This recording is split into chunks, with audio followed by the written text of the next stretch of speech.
দেশব্যাপী ৩ দিনব্যাপী ভূমি মেলা উপলক্ষে পোরশা উপজেলা প্রশাসন ও উপজেলা ভূমি অফিসের যৌথ আয়োজনে এক বর্ণাঢ্য র্যালি ও আলোচনা সভা অনুষ্ঠিত হয়েছে।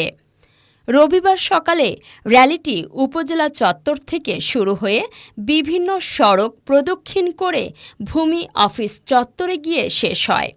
র্যালি ও সভায় প্রধান অতিথি হিসেবে উপস্থিত ছিলেন উপজেলা নির্বাহী কর্মকর্তা মোহাম্মদ আরিফ আদনান। তিনি বলেন, নিয়মিত ভূমি উন্নয়ন কর প্রদান করি, নিজের জমি সুরক্ষিত রাখি।